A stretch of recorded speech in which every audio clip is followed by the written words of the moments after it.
back from being in the Army active duty 1 year, your mom and dad had moved. Yeah. They're now in Collinsville, Illinois. So you come back to Collinsville. It's 13 Southern Drive, if I remember right. Okay. You had to find a job because you were out of the Army, technically, and you were being reserved. So what'd you do? Well, I went over to Meyer Brothers Drug Company. Well, no, wait a minute. No, Mom was acquainted with Les Pincinel. He ran the Toggery clothing store. I was a veteran, and they wanted to hire veterans, because I just got out of the Army. And so I got a job. I was just a stock boy. But I did a good job, I tell you. And I remember at that time the product called Hadicol. It was a kind of a alcohol and vitamin drink. And it was about 80% alcohol. And I had to laugh when I think about it because Mom liked it, It made her feel good, She was drinking 80% alcohol. And I guess if she knew that, she would never drink it. But it was the hottest selling item as a stock boy that I had responsibility for, because I just couldn't keep enough of it in the stock room. I had to keep ordering it because it sold like crazy. And I worked there for, I guess, maybe a year, I suppose, because every morning I'd catch a bus and ride over to St. Louis and get right off there at downtown St. Louis and walk a block or two to the Meyer Brothers Drug Company warehouse. And I'm glad that I got a job there because it sure helped me when I was interviewed by Colgate Palmolive, because I said I had worked for Meyer Brothers Drug Company, and also a fellow by the name of Shaney, he ran a bottling company, and so I left. I wanted to get closer to the college there because I was going to night school, taking some courses, and so I wanted to get closer to the Belleville Junior College. So it wasn't hard for me to decide, well, I'll go to work at the Toggery in Belleville, and I'll be close to the college. And I started to work for Les, and it really helped me because I was meeting the public. And top people in Belleville, it was a very exclusive men's store. And the top people came in there to buy their clothes. And Les taught me how to measure the people, get their exact, and I could just look at a fellow and tell him what his chest measurements without even measuring it, And then I'd have to pin the bottom of the cuffs. You'd fold up the pants so that you put little pins in there, and that way the alteration lady knew exactly where to cut off the excess material of your pant legs. And so I worked there for a couple of years. In fact, that's where I met Mama, because we got off on Saturday. We closed the store about 6 or 7 o'clock Saturday evening, so I could go home and take a shower. And at that time, I bought I look back, I had about 3 convertibles over my lifetime, I think. But my first one was a 1948 Chevrolet convertible. Boy, it was a pretty car, and I put some money into it. I had it overhauled, had the engine overhauled, and I really enjoyed that car. And then I got a 1949 Chevrolet convertible, and it was almost the same color, but it it was newer model, and it had the more sleeker sides on it and everything. And that's the car I had when I met Mom. And I remember meeting her at the Shamrock.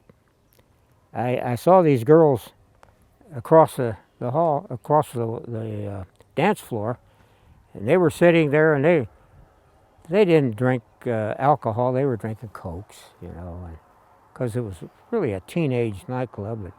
But the guys, I was old enough. You had to be 18 to drink beer, so I had no problem. I was drinking beer. But working at the Toggery, you were dressed pretty nice, right? Oh, yeah. You were slick. Yeah, I was slick because I could buy my clothes at cost. You know? So I did outshine all my buddies, you know. And some you of could dance. And I could dance. Yeah, I took. I remember I took lessons. I had extra money, you know, and so I went over and people will remember Arthur Murray, and he had a dance studio in St. Louis, and so I would go over there, and those ladies would teach me the samba, the rumba, the tango, and at that time I don't think they had the cha-cha, but I wish I could have learned that too, but I didn't. But I was a good dancer, and that's how, you know, I was. All my buddies, you know, they were afraid to go up and ask a girl to dance. Not me, you know, because I could dance, you know. And I remember walking across I saw these girls, you know, drinking their Cokes over across the dance hall and around the table, and they, unusual for a nightclub, but those girls had brought a birthday cake. And Mom was celebrating her 19th birthday. So I said, well, I'll go over there and act smart, you know, and say, can I have a piece of cake, you know? So I walked over there with my beer, and Mom was sitting here like this, and she looked up at me, smiled, and I said, would you like to dance? And she said, sure. So I laid my beer down, and we got up, and you know, it seems like she never let me go. We just kept dancing one after another. But when it came to one song, it was called Tenderly. And she says, I can't dance this one with you. I said, why? Well, that's my boyfriend. I said, boyfriend? You know, that's my boyfriend's nice song. And she says, I promised him I would never dance with anybody else but him on the Tenderly. I thought, where's your boyfriend? Well, he's in Kwajalein Islands. He's on a ship with the Navy. I said to myself, good. He's over there, way over there. I'll make time here.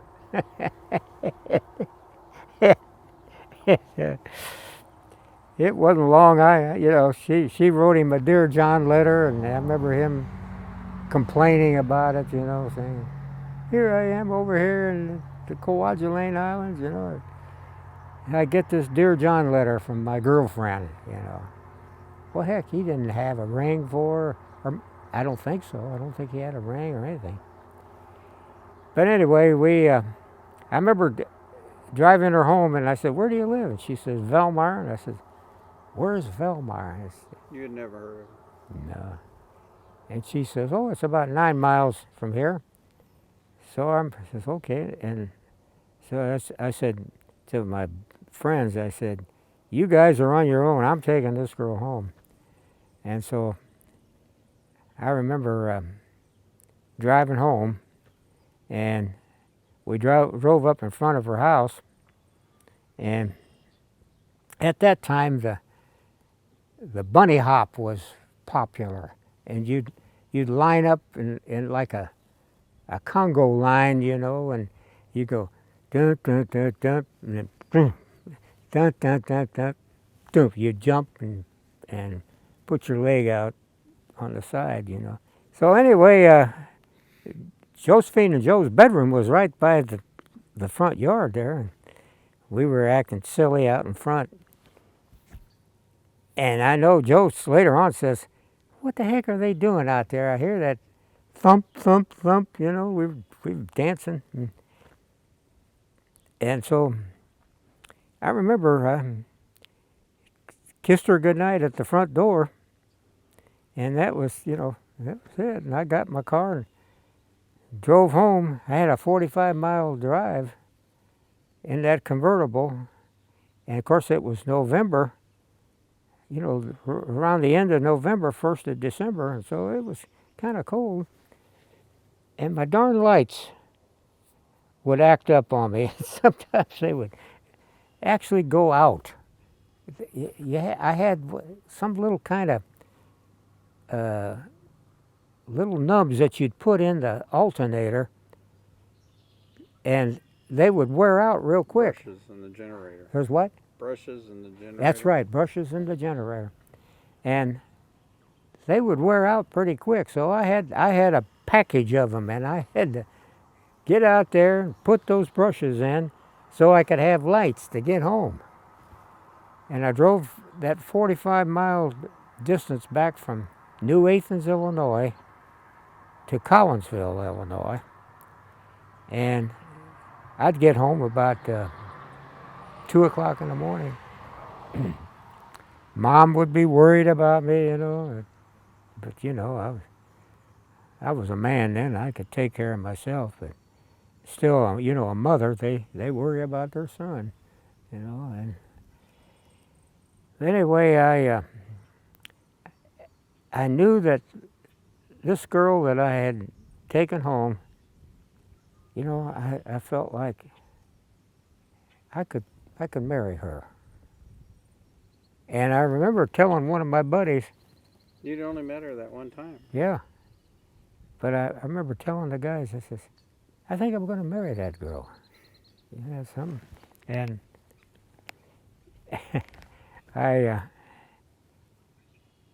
so I would call her. I got her telephone number, and I'd call her. And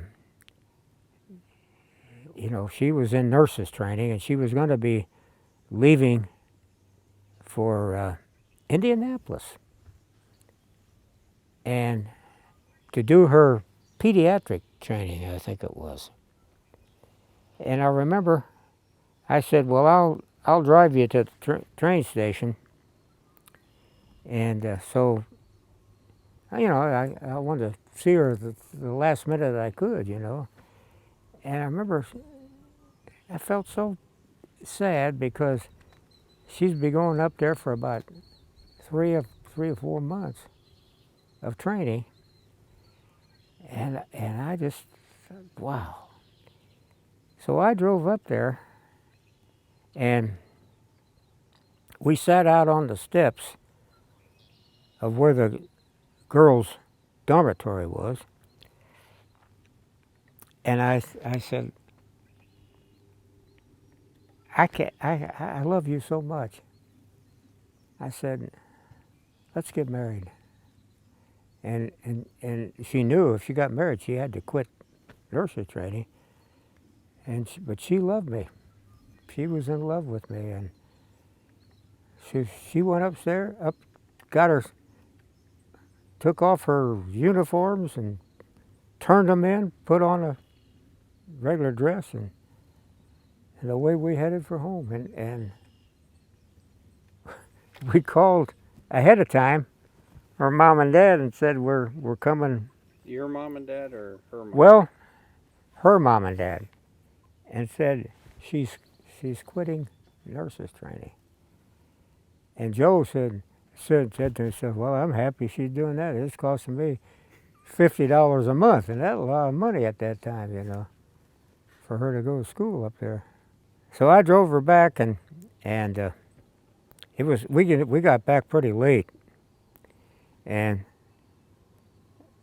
we drove to my house, and my mom and dad. So you went to your mom and dad first, right? And I remember Mom made me stay downstairs, sleep on the couch, and she slept in my bed upstairs. And the next day, we got up, Dad fixed breakfast. And I can remember this was something she had never tasted V8 tomato juice. Like, they just didn't have it at their house. And she remembers that. My dad had little tomato glasses on the table, and she loved that, and he cooked bacon and eggs. And then I drove her home, and we started to plan our wedding. And that was in December. That was almost December, because she had been celebrating her October 30th birthday when I met her. So we set that up for June the 5th. And my dad, he couldn't believe it, that I was 24 years old almost. I was a man, and I could make my own decisions, But Dad sort of shrugged. You're getting married. You're getting married. He didn't believe it. But I'll tell you, as time went on, June the 5th came around, and I remember, boy, she got her wedding dress, and I didn't see her until she walked down the aisle in that wedding dress. And I thought, wow, she's mine, And the preacher married us, and I bet I had $20. It was all I could have in my pocket to go on a honeymoon, But I took her to Mexico, Missouri. And we stayed, I think, one night there, or maybe two, and they had a swimming pool, and I remember there was a drive-in theater across the parking lot, and you could sit in that parking lot at the motel, and you could watch the movie, and you could almost hear it. And it was Alan Ladd in Shane, I think it was.